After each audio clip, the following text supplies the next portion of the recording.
This is John Finnemore's Souvenir programme.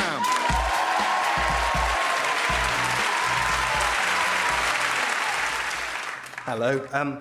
Excuse me, sorry, I've never actually put a bet on before. Could you just... Yeah, not to worry. What are you betting on? Horses, is it? Dogs? Football? No, I would like to bet that Barcelona is the capital of Spain. Right, no, we can't really do that. We do sporting events, really.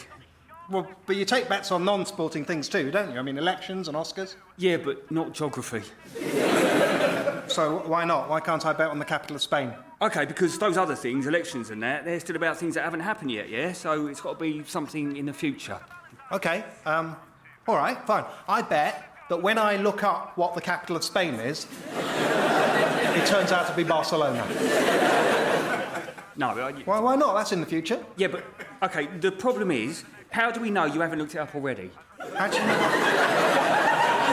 How do you know I haven't looked it up already? Well, for one thing, because the capital of Spain is Madrid. Right, yeah, I thought it was. Yeah. Well, it is. I mean, I'm almost certain. So if I'd looked it up, I'd know not to put the bet on. OK, but hang on. If you know Barcelona...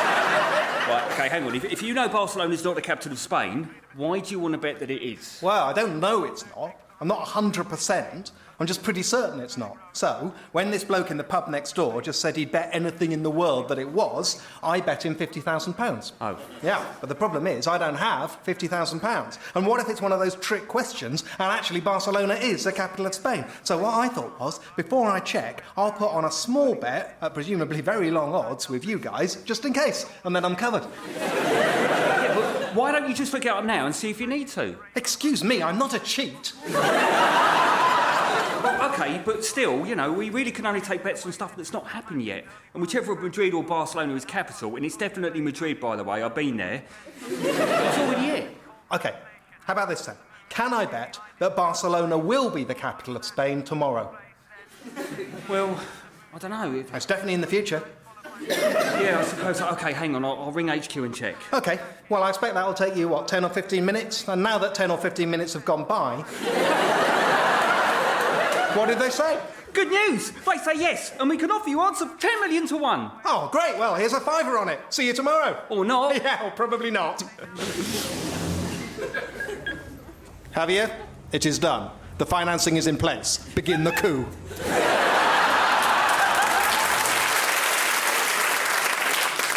Right, so the thing is, the school needs a slogan. A slogan? Why? I don't know, it's just a thing schools have now. It's to go on the sign outside, you know, the sort of thing. Springborn School, a tradition of excellence. Or where learning is an adventure. Or committed to excellence in education. Where any of those sounds fine. No, they've all been used. We need our own. OK, a school of excellence. Excellence for everyone. Where excellence comes to excel. OK, it doesn't have to be about excellence. Well, it might as well be, though. Springborn, where the students are all equally excellent, ironically making them all look normal. But only compared to each other, compared to students from other schools, they're like gods! I admire everyone's enthusiasm, but of course, the problem is we're sort of pretty much at the bottom of the league table. Yeah, OK, yeah. OK, Springborn School, where excellence remains an aspiration. Well, look, there is one positive thing about our stats. The students we get perform much worse than the local average when they get here, but only slightly worse than average by the time they leave, so we actually improve them a lot. Right, so if the slogan could somehow express that. Springborn School, yeah, we know, but you should have seen them when they got here. Springborn, making the best silk purses we can. Springborn, to be honest, it's the kids' fault. No. All right, how about just one that doesn't make any claims, like Springborn, a great place to learn. Yeah, but again, that word great. Springborn because they have to go somewhere. Springborn will keep them here all day. Springborn, like prison for kids. All right. How about we just leave the great out? Springborn, a place to learn. Oh, even that. I mean, obviously, ideally, they'd learn. Well, that might do. Springborn, Ideally, they'd learn. Oh, you could turn it round. Springbourne, a place to teach. Well, yeah, obviously it's a place to teach. That's just the definition of school. You might just as well say Springbourne School, a school. Cracked it.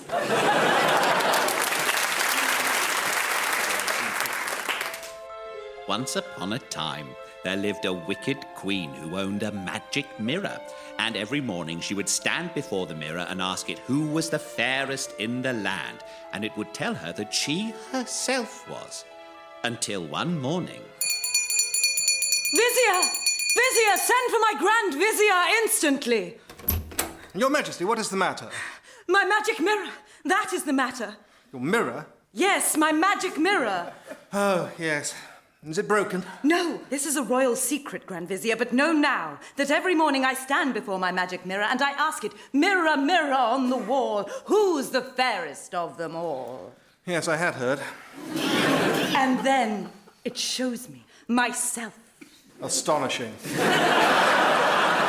Because, you see, I am the fairest of them all. Yes, Your Majesty, yes. That's why the mirror shows you yourself. But this morning, it showed me someone else. I'm sorry, it did what? Some slip of a girl named Snow White. It showed you her? Yes, because it's a magic mirror. Yeah, sure, but... Watch. Mirror, mirror on the wall, who's the fairest of them all? Well, you're the fairest near at hand. Snow White's the fairest in the land. Oh, my God! I know. Send for the royal huntsman. We must find this Snow White. What? No, sod Snow White. We've got a magic mirror. Well, we knew that. No, with respect, Your Majesty, we did not know that. We assumed, not I think unreasonably, that what we had was a mirror. You know, because you're a wicked queen, and you asked the village wise woman for something to tell you who was the hottest... fairest in the land, and the village wise woman is not an idiot. As her name suggests. But if this is an actual magic mirror, I mean, the potential is enormous. What potential? Well, just off the top of my head. Mirror, mirror on the wall, show me the King of Frubia. It doesn't work like that. You have to ask its opinion. Really? Why? I don't know. You just do. Fine. Mirror, mirror on the wall, in the neighbouring land of Frubia, who is the most royal? Of them all. Of them all. To him all Frubians are loyal. The King of Frubia is most royal. Oh, my God! Live, undetectable surveillance of anyone we want. But what about Snow White? Seriously, Your Highness, forget Snow White. You are about to be so insanely rich and powerful that no one is going to care whether you're the fairest or not. Which, of course, you are. Thank you. Oh, I've got one. Mirror, mirror on the wall, which horse is fastest of them all? With flashing hooves and flowing mane, this wild horse that hath no name. Yeah, all right, smart-ass, you know what I meant. Mirror, mirror on the wall, which is the fastest horse entered for the 240 at Haydock Park? Of them all. Bachelor boy 15-1. Oh, you're not doing rhymes anymore? No. Or magical tinkling? No. Suits me. Mirror, mirror on the wall. But this isn't really what I'm for, you know. Yeah, never mind that. You work for me now. Mirror, mirror on the wall. Which is the most underrated stock in the FTSE 100? Of them all. And so they all lived happily ever after, as long as by they you mean the leaders of the Wicked Queen's kingdom, which quickly became the world's dominant superpower. Indeed, even the Wicked Queen herself was happy, because as a little thank you for the mirror, the Grand Vizier took a contract out on Snow White with a professional assassin, who was a lot better at his job than the royal huntsman would have been. Good night, children.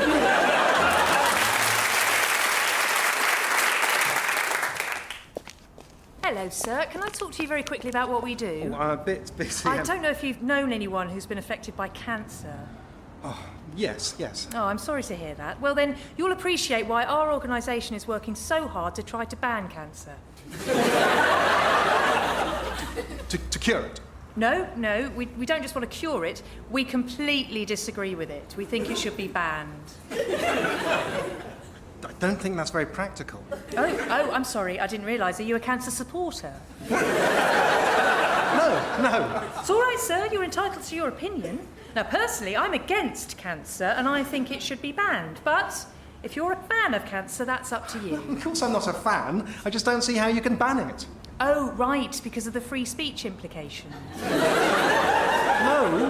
No, because it's not possible. The best we can do is try to cure it. No, I'm sorry, but I think that's pandering to cancer. I mean, I get what you're saying, but I'm sorry. I'm afraid I think cancer's had too many chances and it's time to get tough. And that means banning it. But who's going to ban it? Well, we're putting together a petition, which we'd like you to sign, calling on the government to ban it. The government can't ban it. Can't or won't? Can't. Or won't? Can't. It's a disease. You can't ban a disease. We banned smallpox. No, we cured smallpox. Well, now we're just arguing about terminology. No, we're not. We're not. You have to cure diseases. Because, I'm sorry, there are some things in the world you can't just decide you don't like and cry out for someone else to take them away. You have to face up to them. And then you have to spend time and money and effort in actually tackling them. I see. Well, in that case, will you donate some money to help us cure cancer? Yes, gladly. Where's your form? And that recording, ladies and gentlemen, completes my presentation demonstrating how a simple change in approach has led to a 5-fold increase in donations from grumpy middle-aged men eager to prove a point.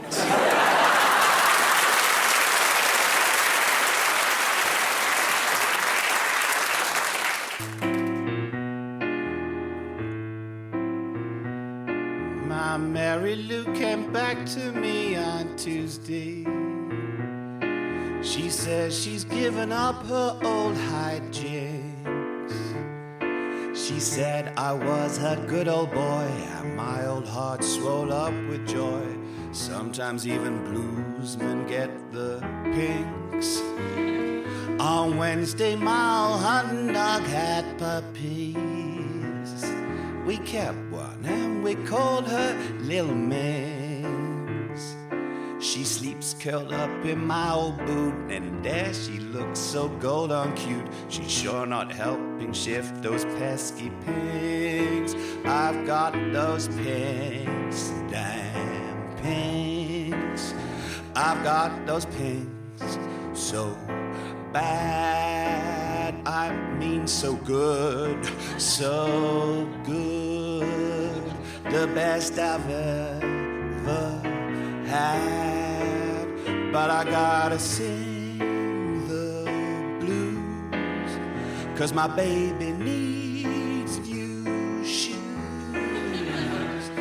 I guess that I got those, I ain't got the blues now, Pink.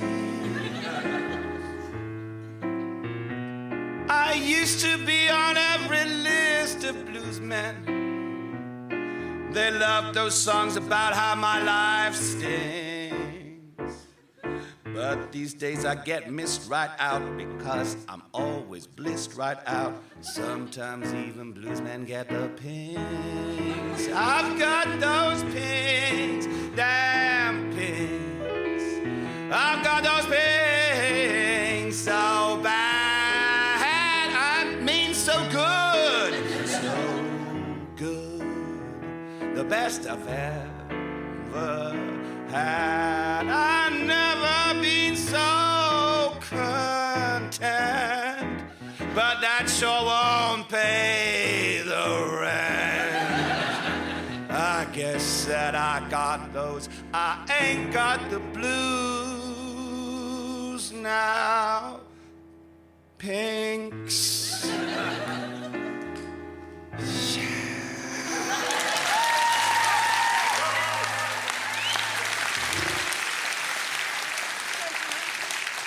So, Mr. Linklater, we're very interested in your PhD application. We just thought we'd invite you in to talk us through it in person.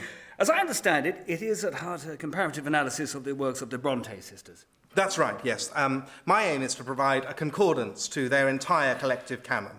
I wish to produce a volume in which one could look up any word used in the works of any of the Brontes and be directed to a cluster of similar words used by her or her sisters in analogous contexts, you see. And in this way, I hope to give critics and students a new insight into their stylistic similarities and differences.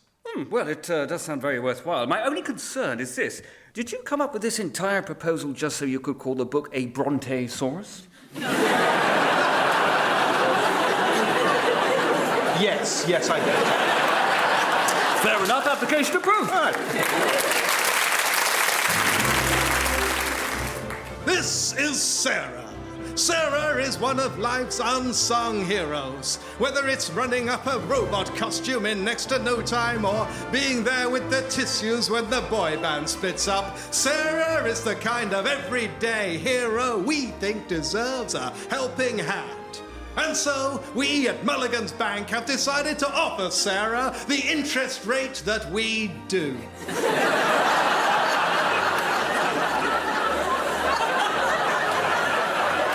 It's an all right one. If you go to a price comparison website, you'll find it somewhere in the middle. Though obviously we hope you don't bother. But that's the one we'll offer Sarah, the hero, who kisses better all those scraped knees and cooks the best spag bol in the business. And it's also the one we'll offer you. You might not be an unsung hero, of course. You might be an unsung villain. For all we know, you might be Sarah's archenemy. The one who scraped those knees and broke up that boy band. Or, of course, probably you're just normal. It doesn't matter. We don't care. We'll still offer you the interest rate we do because it's the one we do. It's the one our analysts have decided best fits between what's profitable and what's saleable. And we'll offer it to anyone. You, Sarah, the Spagball hero, or Robert Mugabe. It's a product and you can buy it. Mulligan's Bank. Always there for anyone.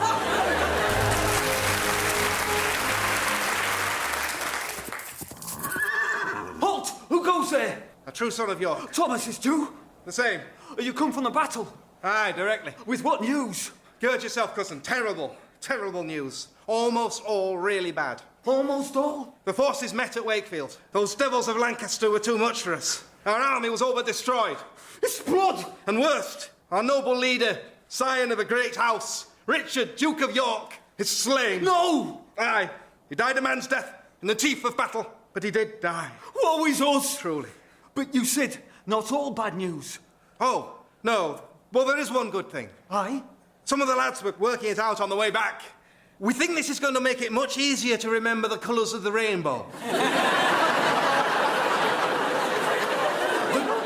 Colours of the rainbow? Aye. You see, Richard of York gave battle in vain. Aye, and it makes my heart sick to hear of it. Oh, I mind too, but listen though. Richard of York gave battle in vain. Red, orange, yellow, green, blue, indigo, violet. Yeah, that sounds very neat.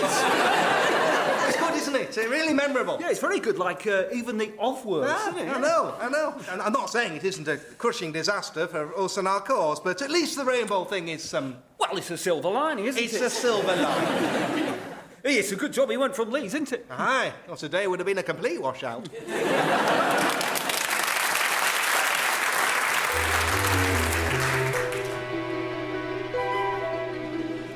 Well, since one of you asks me for a tale of adventure on the high seas, and the other of you asks me for a tale about horses and their nice manes,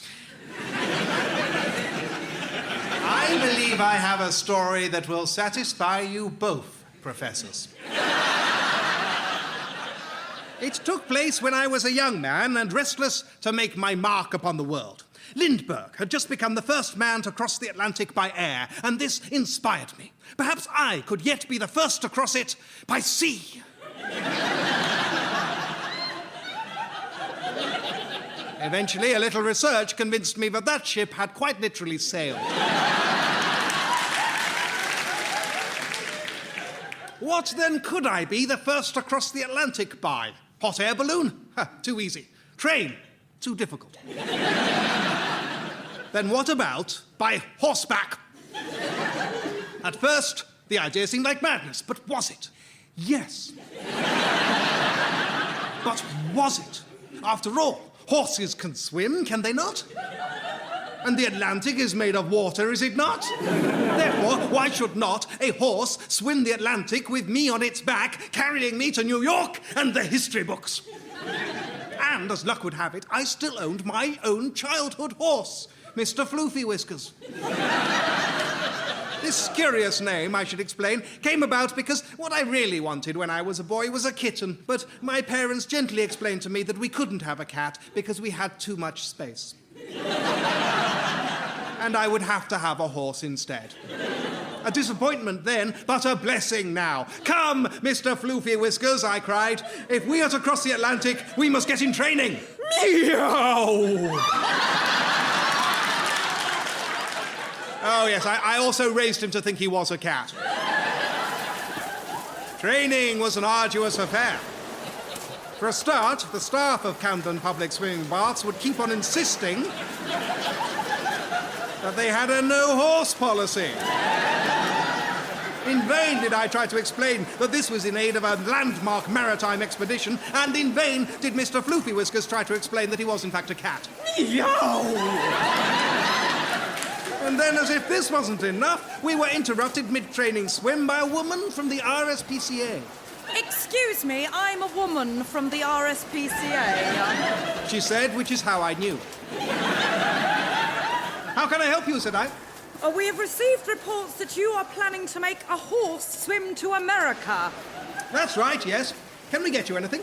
No! The point is, you can't do that. It's cruel. Cruel? Why are the... Oh, no, I see. No, you misunderstand, madam. He won't be alone. I'll be riding on his back the whole way. That makes it worse. I don't see why. You do realise horses can swim. Yes, but only about 100 yards. Ah, but that's where the training comes in. Mr. Floofy Whiskers here can already do 110 yards. And that's just from me putting some tuna-flavoured sugar lumps at the end of the pool. He'll be up to 3,412 miles in no time at all. No. This is cruel and barbaric aquatic horsemanship, and we cannot allow it. Oh, very well then. How about if I take a whole team of horses, and then after I've done 100 yards on each one, just change on to the next? Yes, that sounds fine.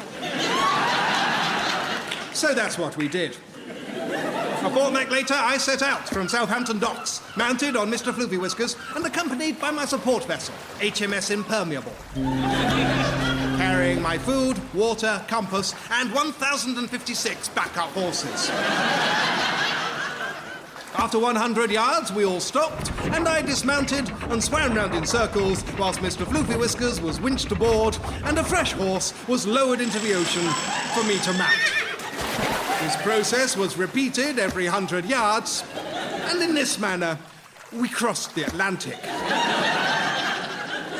For a full account of our crossing and our encounters with icebergs, pirates, colossal squid, and seahorses, which of course had never seen a real horse before, and so were understandably freaked out, you will have to read my memoir on the subject.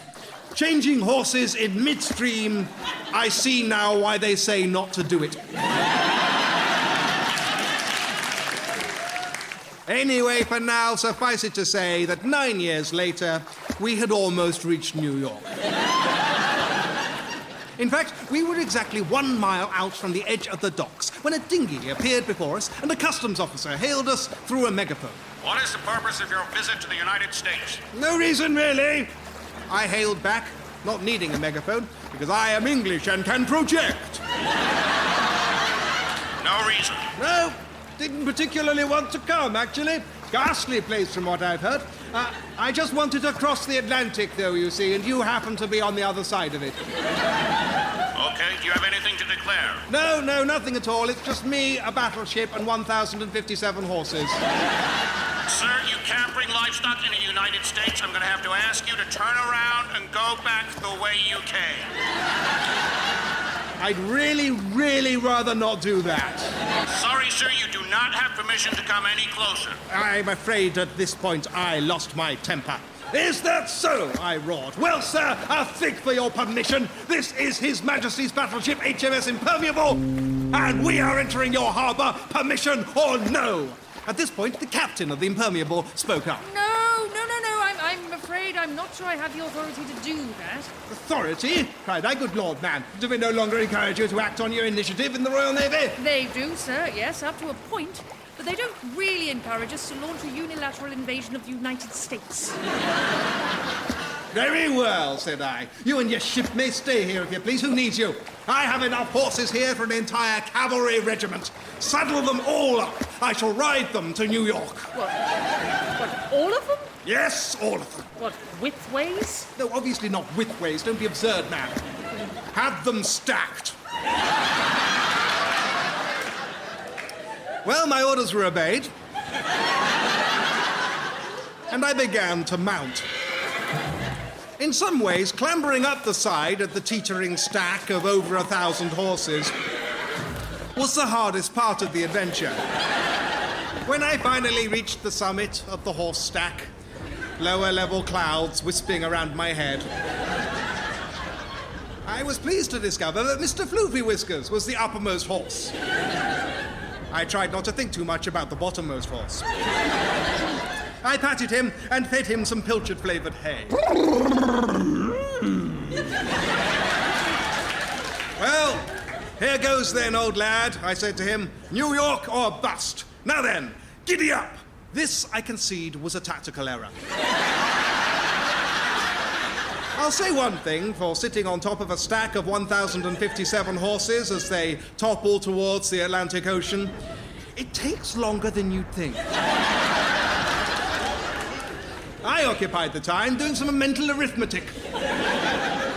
Suppose the average height of the horses was 5 feet, then 157 horses made the stack 5,285 feet tall, or 1 mile and 5 feet. And suppose that the stack was falling forward with total rigidity, and that I had been precisely accurate when I had estimated we were 1 mile away from the edge of the docks. Well, if all of these calculations were correct, and really, how could they not be? It seemed to me that while 1,056 of my horses were about to land harmlessly in the water, Mr. Floofy Whiskers and myself were about to smash into the New York dockfront. It was a nasty moment. But then again, I reflected, as the ground whistled up to meet me, if there is one thing to be said for a horse that thinks it's a cat, they always land on their hooves. Good night. John Finnemore's Souvenir programme was written and performed by John Finnemore with Margaret Cabourn-Smith, Simon Kane, Lawry, Lewin and Carrie Quinlan. Original music was composed by Susanna Pierce and performed by Jason Hazley. The producer was Ed Morrish and it was a BBC radio comedy production. And if you missed John Finnemore's Souvenir programme, then you're very sweet. We missed you too.